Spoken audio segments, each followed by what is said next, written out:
Welcome back everyone. So I've got a great little story for you this morning. I hope you're sitting comfortably. Now you might remember that a couple of weeks back I made a video about I've been refused a £20 a month mobile phone contract because apparently I'm not credit worthy. Yep, that's right, not credit worthy. And it was bugging me because I was told it was because I had no credit. I'm not in any debt, I don't have any credit cards. Well, actually that's not true. I do have a Gold American Express card, but I never use it. So I have no debt. And I was told that that was the problem, which kind of got me thinking, you know, do you really have to be in debt to get yourself in further debt? It seems absolutely crazy. So I did a bit of investigating and I've been doing some digging, and apparently, whilst that is partly the issue, the fact that I have no record of any credit, so if you're someone that doesn't owe money, that makes it really difficult for you to get things like mobile phone contracts, even your utility bills, you know, just simple stuff that they run a credit check seemingly on just about everything these days. It doesn't matter what you want, they run a credit check. Car insurance, they run a credit check for car insurance. Can you believe that? So unless your credit rating is good, even your car insurance could be at risk in rip-off Britain. But here's where the story gets interesting. So I found out why, or the main issue behind the fact that I couldn't get that mobile phone contract. Sit tight. This goes back to 2016, when on the way home from a very long journey, I can't remember where I'd been, but it was somewhere up in the north of England. I was on my way back home to East Grinstead, where I was living at the time on the Surrey-Sussex border, and I was dog tired. I mean, really tired. And I'm driving down the motorway and I see a big sign that says, "Take a break. Tiredness kills." And I thought, you know what? I will. I'm going to pull over. I'm going to have a break, grab a coffee, have a little rest, and do the rest of the journey. So I pulled over in the services,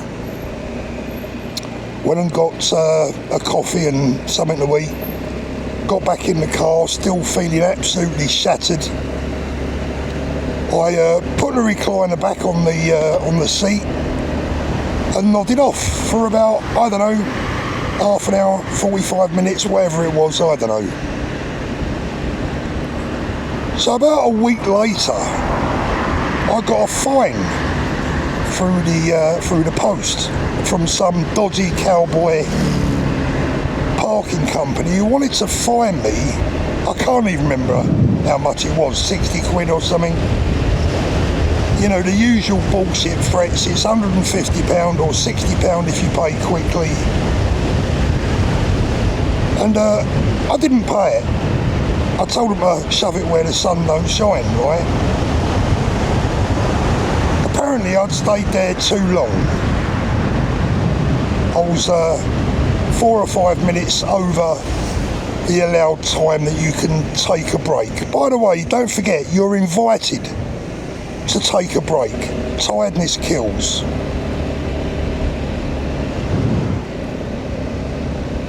So that's what it was all about. My bad credit rating relates to a fine from some dodgy parking company who wanted to fine me back in 2016 for daring to take a break in a place that says, "Here, tiredness kills, take a break." So I didn't pay the bill. Let's get to the more important part. So when I applied for that £20 a month mobile phone contract, they contacted a company called Experian,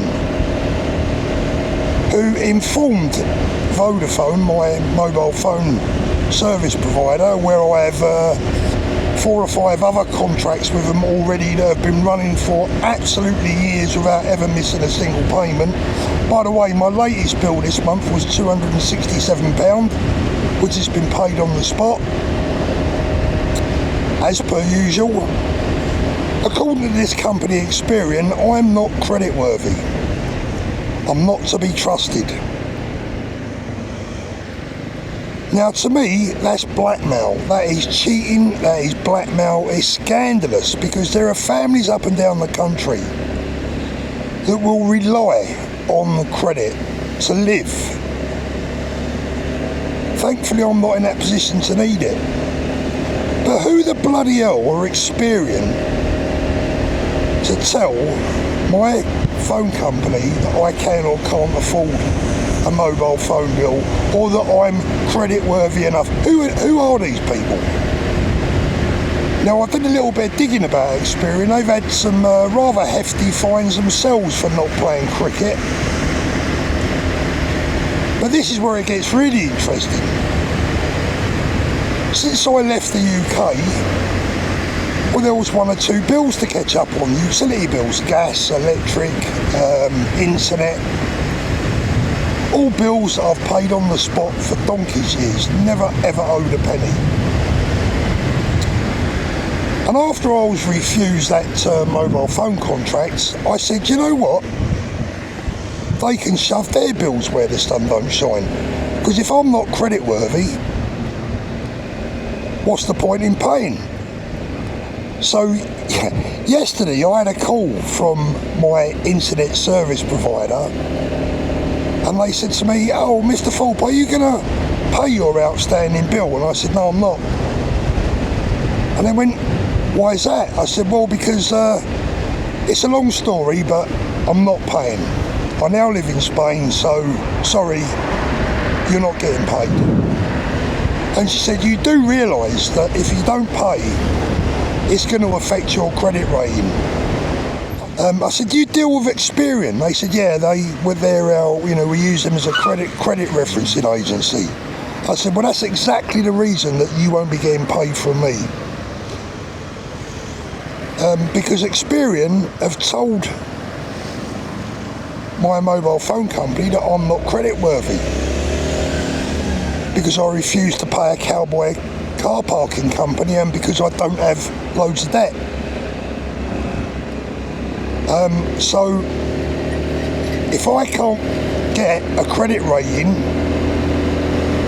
because of the company that you use, what's the point of me paying you? You say I won't be able to, you say it'll affect my credit rating, I haven't got one to affect.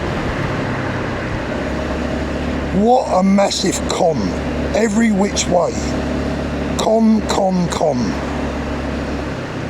So, it appears now in the UK, and I believe that companies like Experian are actually European-wide. And this needs addressing, because how many decent, honest, working class people fall foul to this absolute nonsense? Are you credit worthy? I'll tell you who's credit worthy in my book. People that pay. If you pay, you're credit worthy. If you don't pay, you're not credit worthy. Now, I've always paid, always, but I don't pay cowboy companies, and I don't pay to be blackmailed or to be ripped off. That's a different story. And the fact that Experian deal with companies like this cowboy outfit that tried to fine me for taking the advice of taking a break. Tiredness kills. Well, it doesn't matter. It's all right if you can get killed. That doesn't matter, because if you stay a bit longer, we're going to fine you. Work that one out. So maybe they're encouraging you to take a break, so that you fall foul of their. I think it turned out to be an hour. You're allowed to stay for an hour, and I was just over the hour. What a farce! So those three companies, all of them deal with Experian, all of whom would now deem me as uncreditworthy. They can shove their outstanding bills where the sun don't shine, and if they want to get paid, I'd go to Experian and ask them for the money, because it's down to them that they ain't getting paid. And well, it's going to cause me a problem when I eventually go back to the UK, because my credit rating is going to be absolutely shot.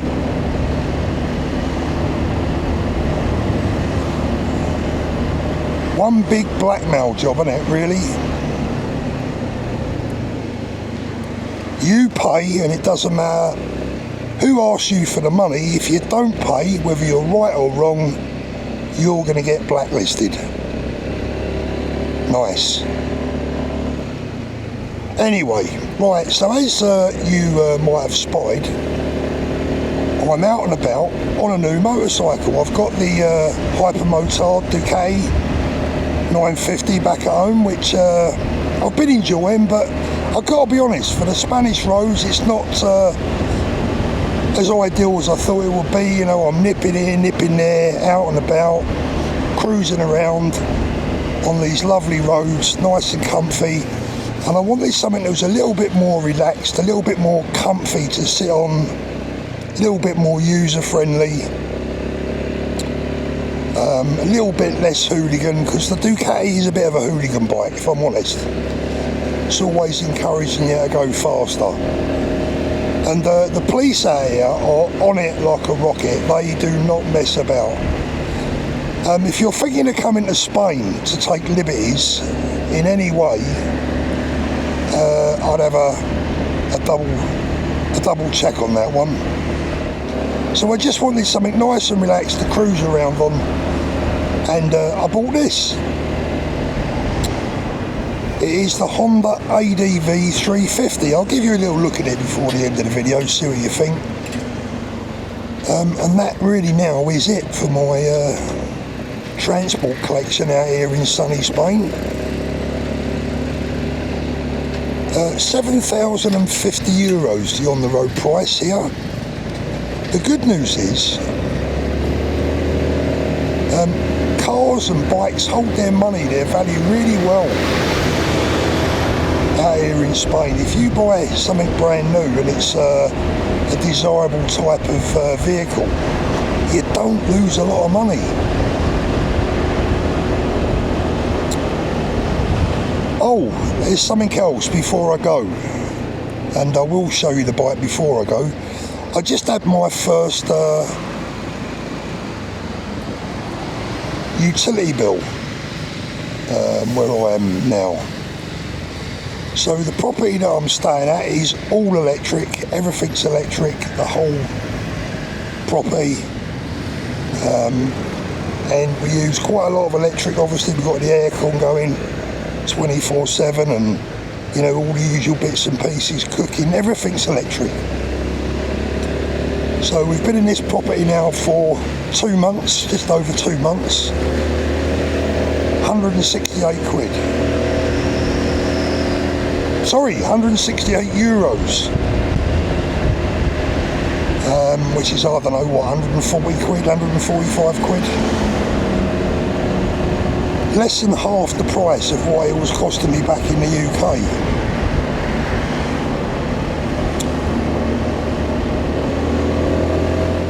So this is an area called La Nucia. Very nice little town actually. Going to give you a little look down here. They're building this new development down here. There's a brand new international school. That's over on the left. You've got fast food outlets on the right. There's going to be a shopping mall. The local council here are investing millions and millions and millions of euros into the local community. I think there's a hotel being built. There's all these retail outlets being built.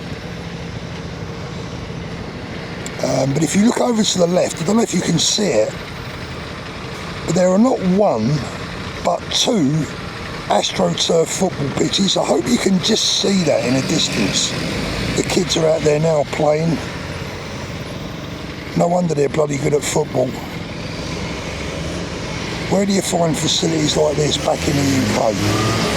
So there's one AstroTurf football pitch to my left right now, and then blow me, you move on and there's another one.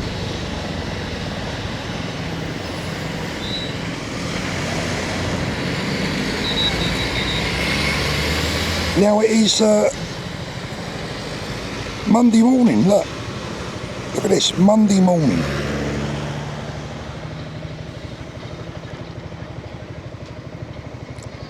And there they are playing football on a beautiful AstroTurf football pitch. Now behind that is a cafe. And then if you go a little bit further on, there's a restaurant and there's a children's play area. And behind that is a gym and a swimming pool. All for the local community.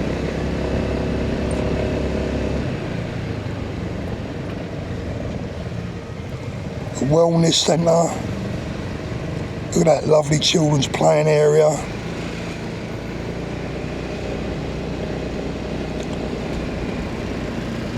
You can see them building new roads. They're investing in the community. And the Lucia is not a big place. I mean, it's not a big place. There's another football pitch. I didn't even see that one. There's another little one over there, like a mini one. Tennis courts, basketball court.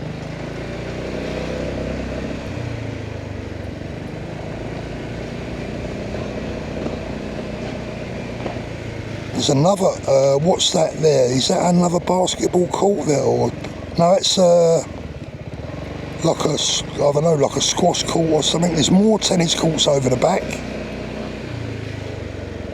I haven't actually been around this far, to be fair.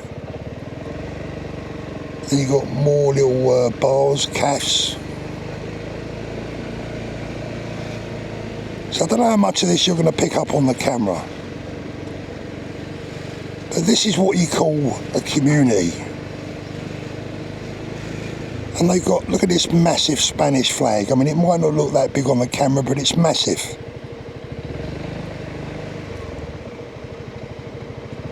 I don't know what that building is there on the left. There's a lot of kids coming out. The kids are actually on holiday, so it's not a school. There's some kind of store over on the right. But the way the children are brought up here in Spain is just in stark, total contrast to the way I see our kids being brought up back in the UK. Family and respect.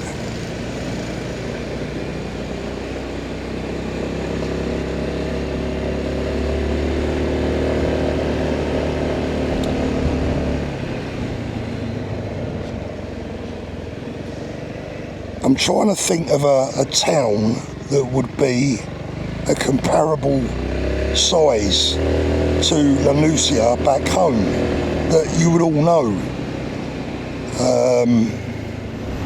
I don't know, it's just a relatively small town. There's a nice big hotel on the left hand side. Over on the right is the new international school they're building.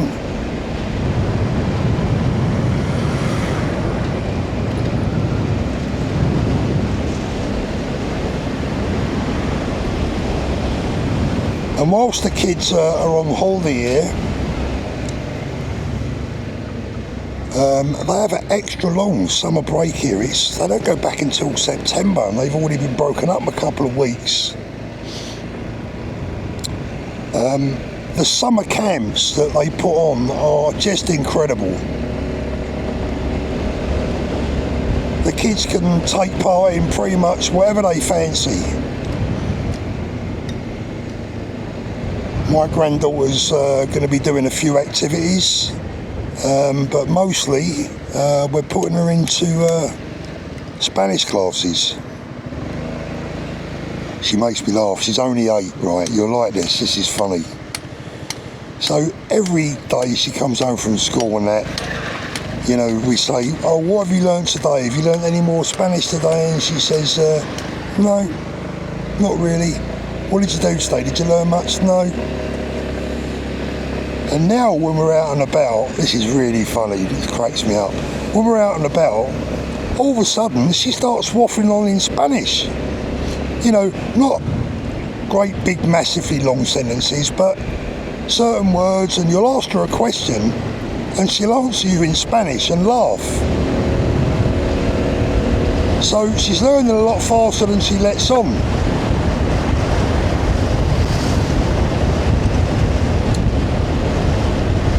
Right guys, that's it for today. Another little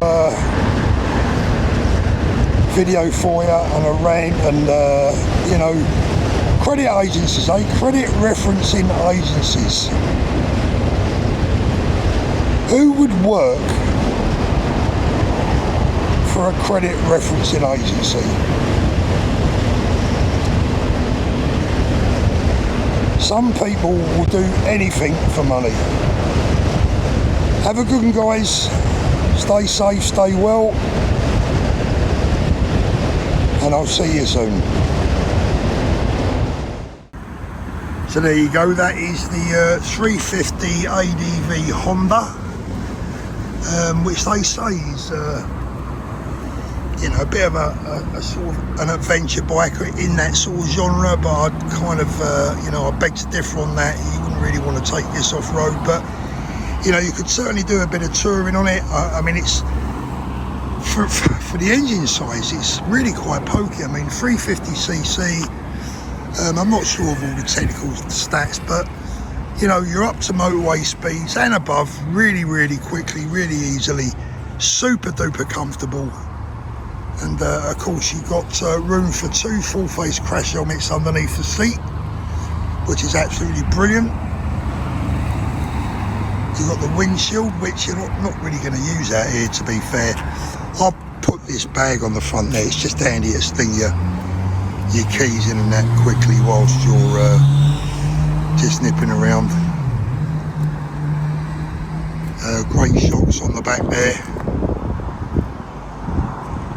Really impressed with it, and it's just so easy to ride. Automatic, so you know, twist and go. Can't fault it. Going back to the driving in Spain and, you know, spatial awareness, I had this bike less than 24 hours. I parked it next to another bike. Look what they done with it. I don't know if you can see that. Can you see that? They've just stood their bike up and scratched all down the side of mine, less than 24 hours. You know, bikers back home, you know, they cherish their bikes and, you know, they look after them. You wouldn't dream of doing that. You know, you take care of the bike next to you when you're moving your bike. You don't lean your bike up against it and scratch it. Oh dear, but it's a small price to pay for being made welcome in such a beautiful country, and it is a beautiful country, as you can see. Right everyone, there you go. Good old rant today, and a little look around the new bike. Hope you enjoyed that. As always, thank you for watching. Ride safely wherever you are, and I'll see you soon.